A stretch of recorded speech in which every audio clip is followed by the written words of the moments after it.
It was a quiet Saturday morning when I first noticed the strange silence. I had just moved into a new neighborhood, a peaceful, sleepy town nestled just outside the city.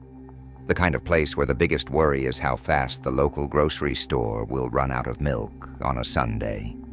The house I'd rented was charming, old but with character. It had a worn-down look, like it had seen decades of history and whispers. Something about it felt off, but I couldn't quite put my finger on it. I had settled in well, getting to know my neighbors. The Smith family next door had welcomed me with open arms.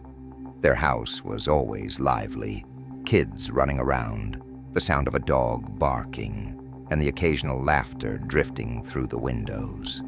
They seemed like the perfect family, the kind you see in those idealized sitcoms. A father, Greg, who worked as a mechanic, his wife, Rachel, who stayed at home, and then their two kids, Emma and Max. Emma, a sweet, energetic 8-year-old, and Max, her 6-year-old brother who was always carrying around some kind of toy.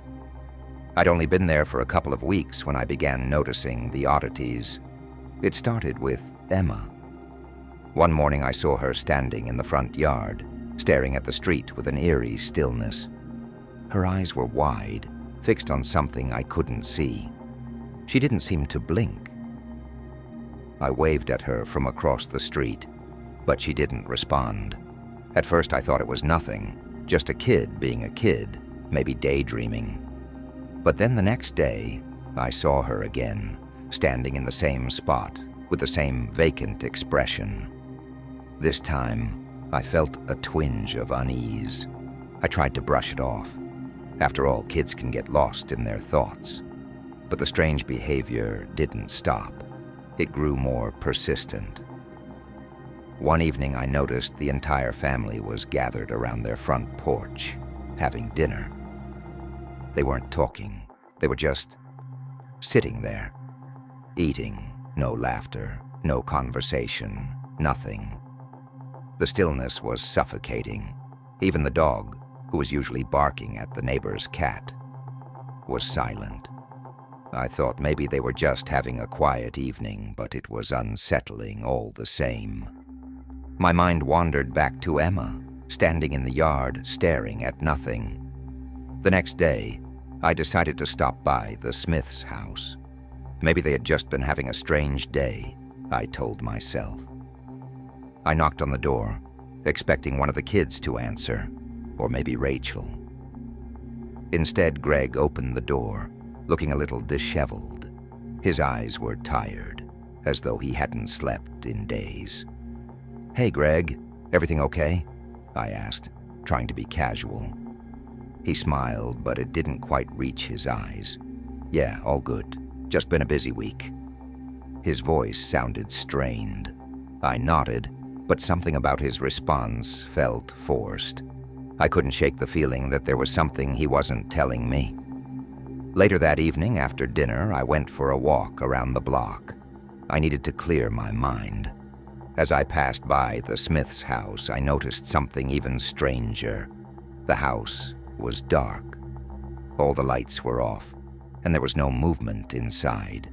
I found it odd, especially since it was barely 9 p.m. The Smiths were never the type to go to bed that early. I stood there for a few moments, trying to figure out if it was normal or not. I decided to keep walking, but the nagging feeling that something wasn't right lingered in the back of my mind. The following morning, I woke up to an eerie quiet. The sound of birds chirping outside was absent. The streets were unusually empty, and there wasn't a single car in sight.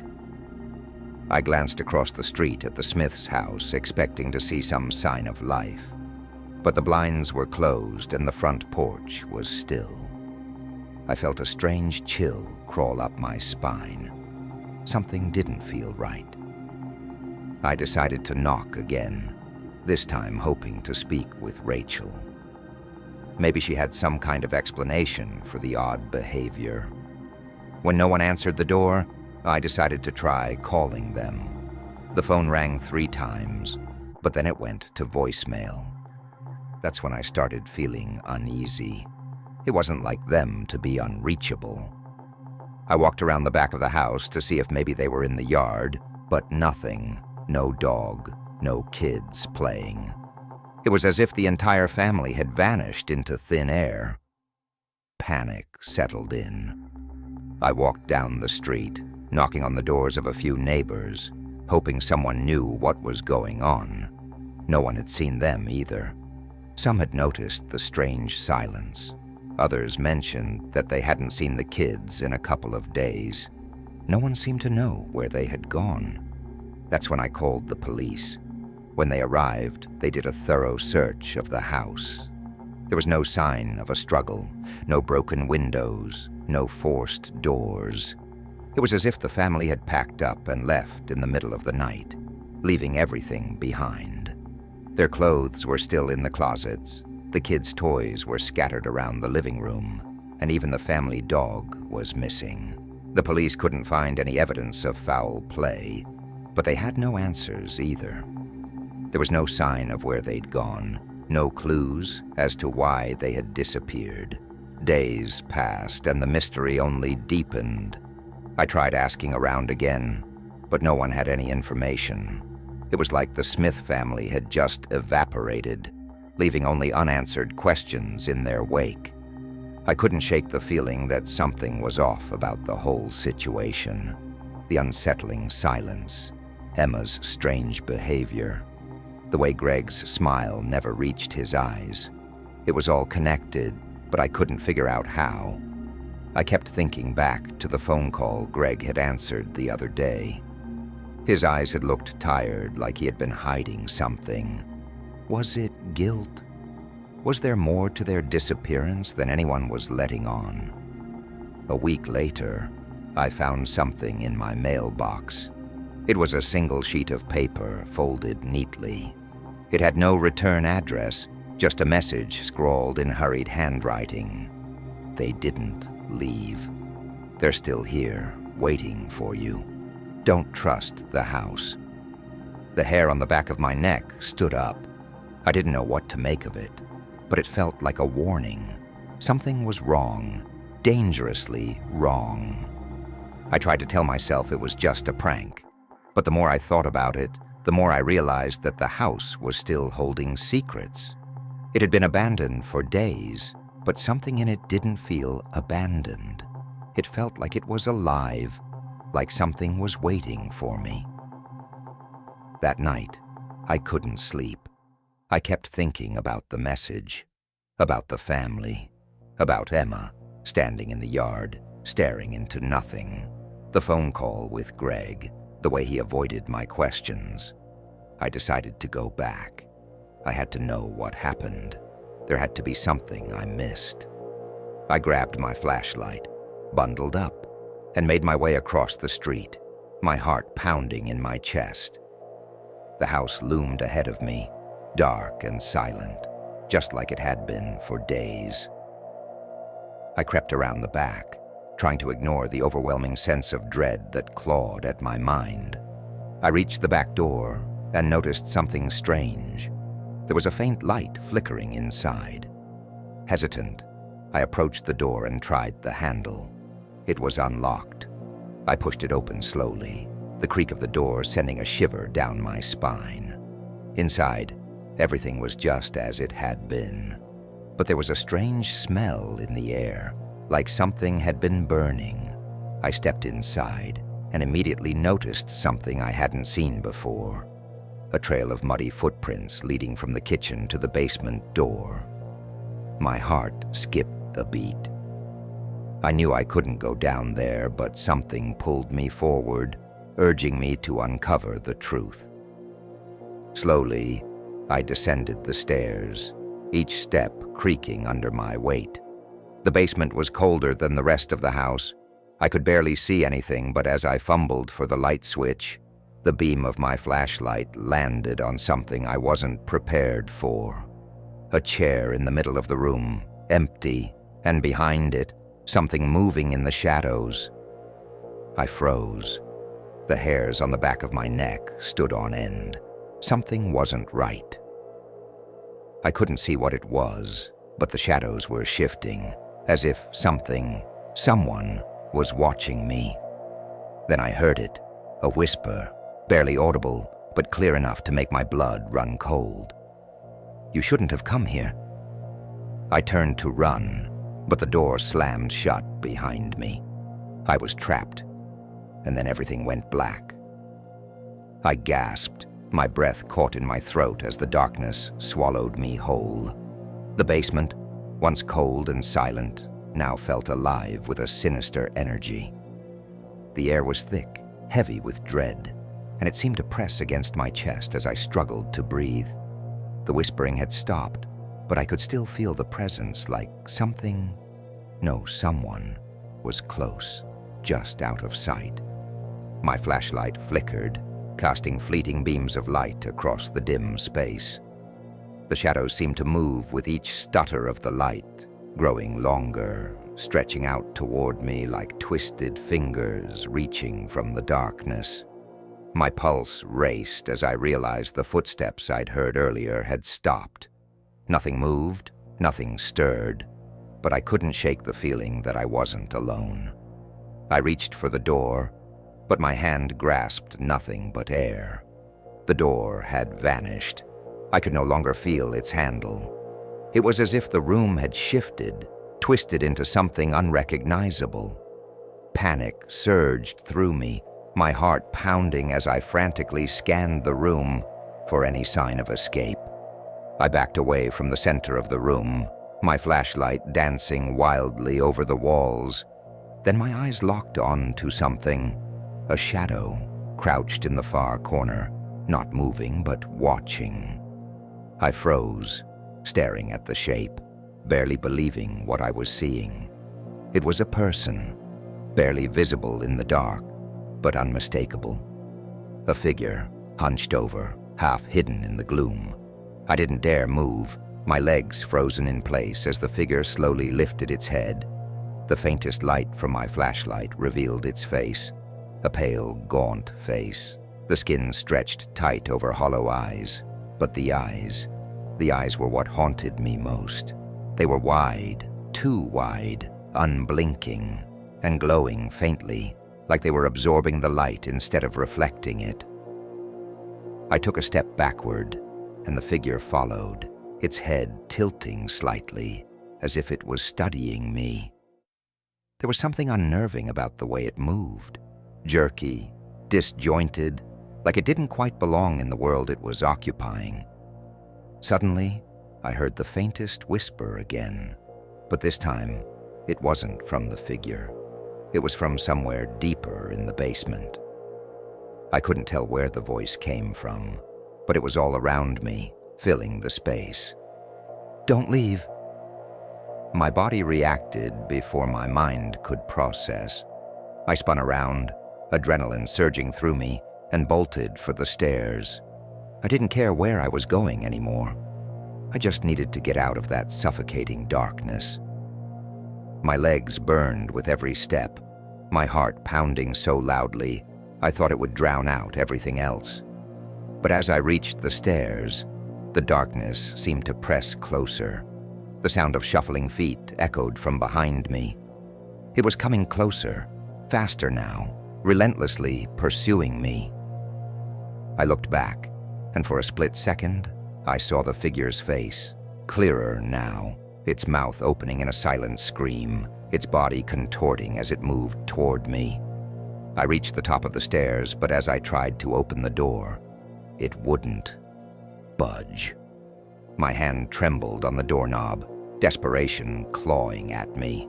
I threw my shoulder into it, slamming into the door, but it was as though the house itself was holding me captive.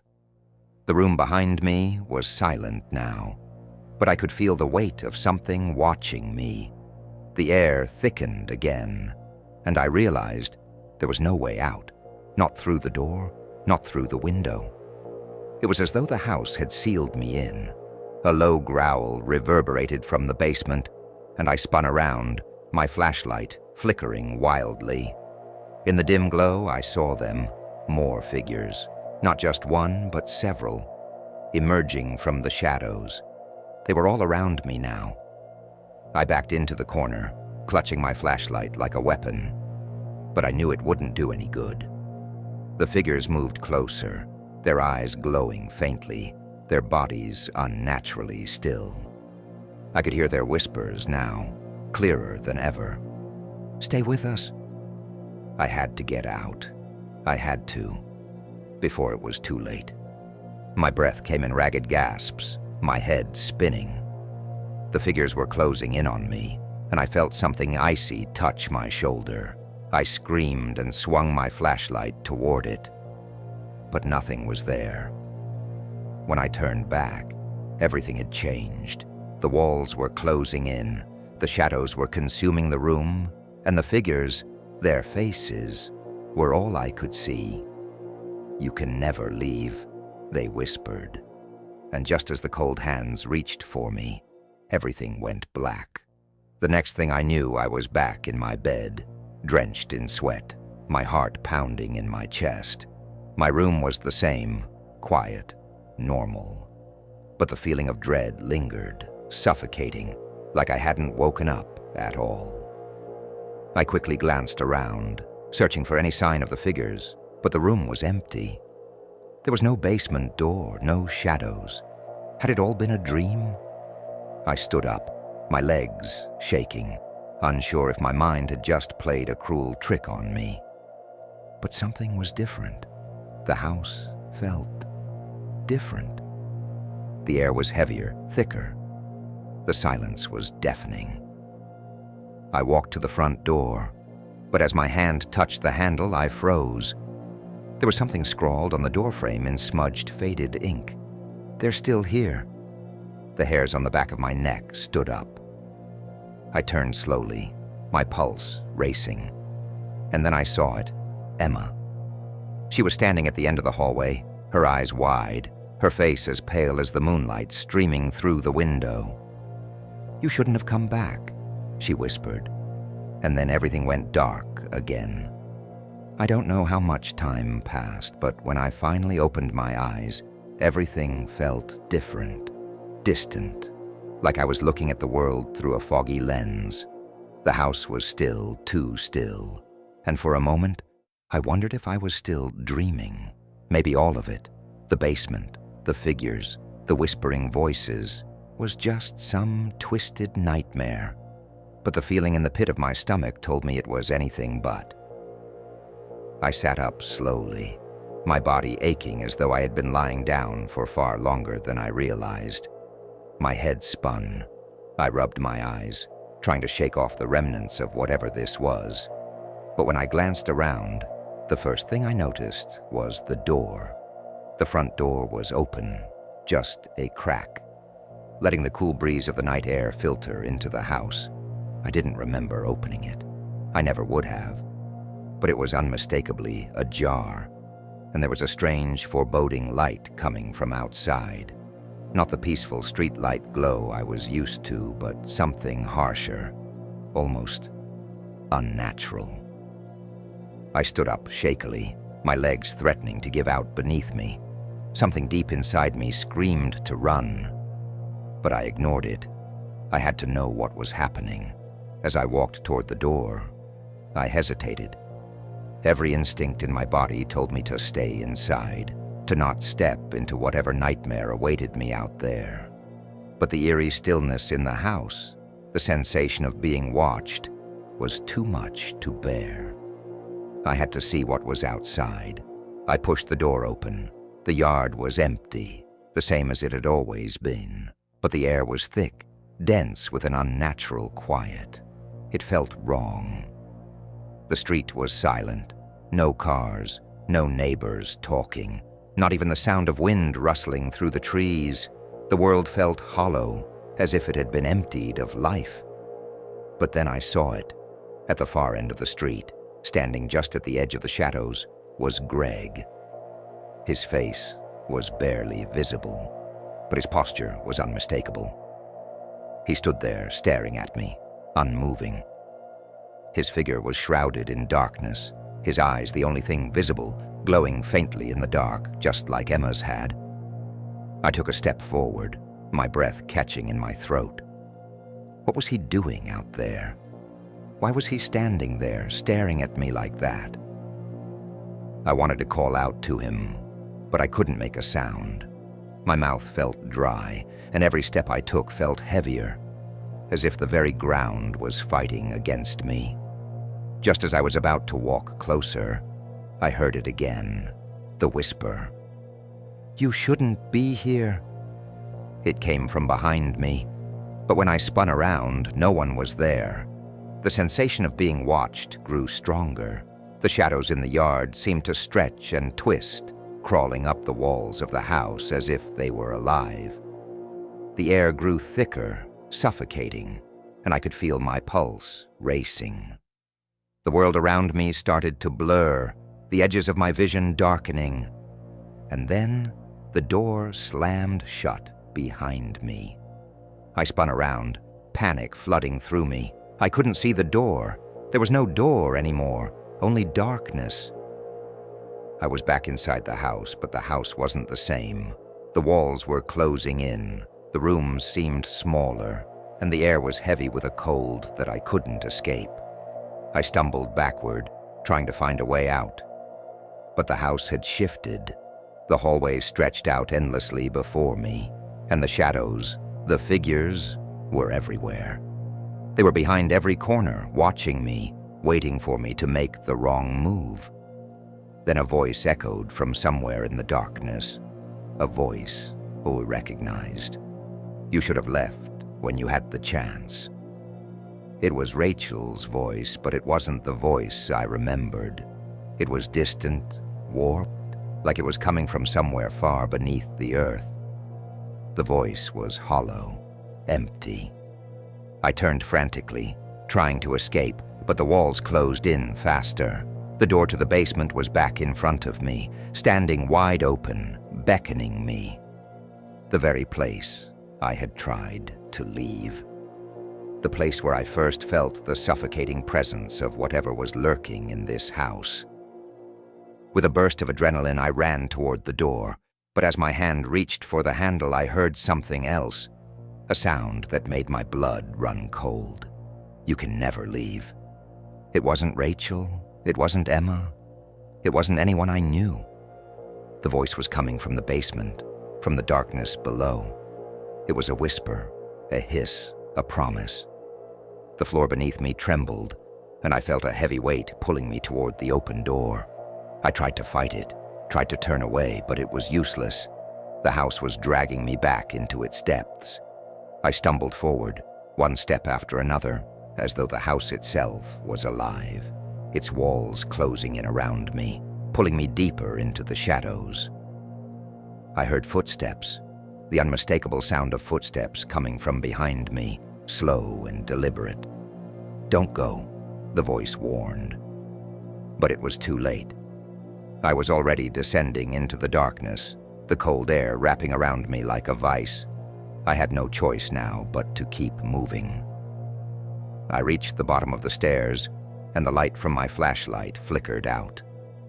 The darkness engulfed me. I could hear something breathing, slow and steady, coming from the far end of the basement. I couldn't see anything, but I could feel its presence. "Welcome home," the voice whispered. I felt a hand brush against my arm, ice cold and clammy, and I screamed, but no one came. There was no one left to hear. Suddenly a light flickered on, and I saw them. The Smith family, their eyes glowing, standing in the corner of the basement, their faces twisted into unnatural smiles. "You were meant to be here." I opened my mouth to scream, but nothing came out. I couldn't breathe. I couldn't move. I was frozen in place, trapped in the dark. And then everything went black. I woke up, unsure if it was all a dream. The Smiths' house was abandoned, their belongings left behind. My phone buzzed. "You're not free yet." "You never will be." A chill ran down my spine. I looked around, but the feeling of being watched never left. Was I really free? Or was I still trapped in the darkness, waiting for it to find me again.